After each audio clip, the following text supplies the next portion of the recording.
Ada ungkapan yang mengatakan, ibadah yang berkualitas dimulai dari pintu masuk gereja. Ungkapan ini mengingatkan kita akan pentingnya penyambutan yang ramah terhadap anggota jemaat atau simpatisan yang datang beribadah. This is a good news for you.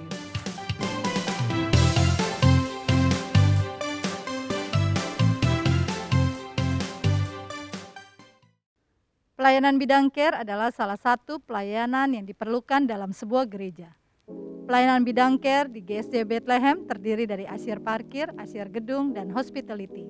Bicara mengenai asyir merupakan orang terdepan yang langsung bertemu dengan orang-orang yang datang ke gereja. Dan kesan pertama adalah kesan yang paling penting.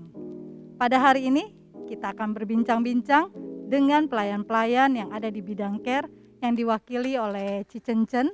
Salam kenal Bapak Ibu kekasih Tuhan, saya Agustin Karisma, biasa disapa dengan Cencen. Saya membawahi subbidang hospitality. Terima kasih. Lalu ada Konata juga. Shalom Bapak Ibu semuanya. Perkenalkan saya dengan Nata Yusli, saya mewakili subbidang di asyir parkir dan asyir gedung.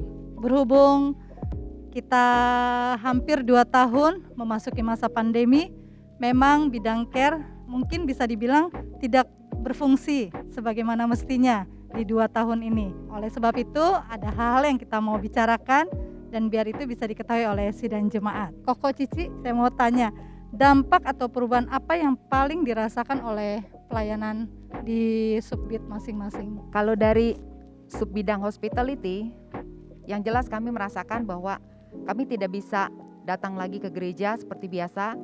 Dan beberapa dari rekan-rekan pelayan juga menyatakan kangen sekali, rindu sekali bertemu dengan teman-teman sesama pelayan ibadah. Karena kami kebanyakan berstatus ibu rumah tangga, kami banyak kembali ke fungsi kami masing-masing, ke keluarga kami masing-masing, kami melayani dan juga merawat keluarga kami. Itu Pastor mungkin. Oke, lalu dari subbid parkir dan gedung? Pastinya kami di pelayan asyir parkir dan asyir gedung merasa sedih karena ada sesuatu yang hilang. Kami yang biasanya melayani di setiap hari Minggu itu merasakan kehilangan sesuatu. Karena sebenarnya menurut saya secara pribadi, melayani itu merupakan salah satu gaya hidup dari orang-orang Kristen atau orang-orang percaya.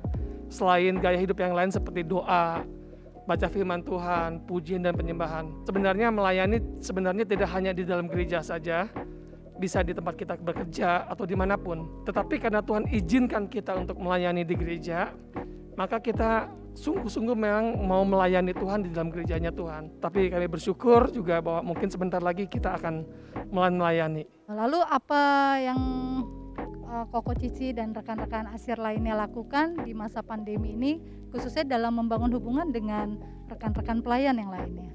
Kalau dari asyir hospitality, kami mengupayakan seluruh pelayan kami sudah bisa divaksin full, supaya pada saat nanti siap melayani, kami sudah kedapatan siap. Selama masa pandemi ini hampir 2 tahun, kami tetap aktif di WA Group. Kami saling mengingatkan untuk selalu mengikuti ibadah online. Kami terus saling mendukung, karena beberapa dari kami juga ada yang terpapar virus, ada juga yang mengalami kehilangan anggota keluarga, dan kami sama-sama memberikan dukungan. Dengan cara kami mengirimkan makanan, obat-obatan, mengirimkan doa, dan support kepada rekan-rekan kami. Puji syukur kami bisa melalui masa-masa sulit ini, masa-masa kedukaan ini, karena ada teman-teman kami yang terus mendoakan kami. Kalau dari bidang asyir parkir dan gedung sendiri, memang setiap pagi saya membagikan firman Tuhan yang gereja bagikan seperti The Living Word atau firman Tuhan yang lainnya. Dan di situ kita juga kadang-kadang saling japri untuk menanyakan keadaan teman-teman sepelayanan. Apakah mereka baik-baik saja atau bagaimana.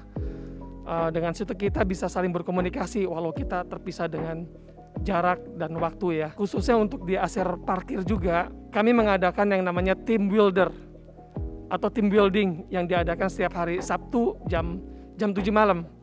Nah, di situ kita bisa saling sharing, saling mendoakan, bukan hanya bicara mengenai firman Tuhan atau hal yang rohani, tapi kadang-kadang kita bicara mengenai ekonomi kita, keuangan kita, kondisi keluarga kita, dan banyak hal. Dan di situ kita bisa saling mendoakan juga dan saling menguatkan. Itu yang mungkin yang saya bisa bagikan dan mewakili dari Asiar Gedung dan Asiar Parkir. Wow, luar biasa ya. Walaupun di masa pandemi, mereka tetap bisa membangun hubungan para pelayan satu dengan yang lainnya. Kami percaya bahwa semua karena kasih cinta Tuhan yang ada di tengah-tengah kehidupan mereka. Dan pada saat ini juga kan kita lihat ya, gereja kita sudah memulai ibadah secara onsite walaupun mungkin baru beberapa kali. Berarti ada persiapan-persiapan yang sedang dan akan dilakukan oleh para pelayan-pelayan yang ada di bidang care. Kira-kira persiapan apa saja yang sudah disiapkan dari hospitality ataupun Asiar Parkir dan Asiar Gedung? Kalau dari hospitality, kami memastikan bahwa seluruh anggota kami sudah mendapatkan vaksin dan memiliki aplikasi Peduli Lindungi untuk memasuki gedung gereja nanti. Dan kami juga mengadakan uji coba beberapa minggu yang lalu dan kami mulai melayani di gedung gereja memang dengan jumlah yang terbatas, dan kami memastikan kesiapan dari peralatan, perlengkapan yang ada kami siapkan untuk sebaik-baiknya melayani para pelayan Tuhan. Kalau dari saya, secara garis besarnya sama seperti yang disampaikan oleh Cencen, bahwa memang gereja pun sudah mempersiapkan segala sesuatunya dengan luar biasa, dengan prokes yang sudah ditetapkan. Cuman mungkin ada satu hal yang harus saya sampaikan, bahwa jaga kesehatan kita masing-masing. Jadi pada saat nanti kita mulai melayani, ibadah mulai onsite, kita tetap sehat dan kuat sehingga kita bisa melayani Tuhan. Mungkin itu sih Pastor ya. Terima kasih Koko Cici buat apa yang sudah disampaikan pada hari ini. Memang kami tahu selama masa pandemi ini semua pelayan yang ada di bidang care tidak bisa melayani. Tapi kami bersyukur komunitas atau WA group yang ada tetap mengikat kami dalam satu hubungan yang saling memperhatikan satu dengan yang lainnya. Kami menghimbau khususnya buat setiap para pelayan yang ada di bidang care, bersiap-siaplah untuk kita memasuki tahun yang baru, bersiap-siap untuk kembali terjun dalam pelayanan yang ada di bidang care. Mungkin memang karena keadaan yang sudah berbeda, ada syarat-syarat baru yang akan dikeluarkan untuk pelayan-pelayan yang ada di bidang care. Jadi harap bisa dimaklumi oleh seluruh sidang jemaat. Dan kami menghimbau, mari seluruh sidang jemaat tetap setia di dalam mengikuti setiap ibadah-ibadah maupun kegiatan-kegiatan yang dilakukan oleh GSJ Bethlehem.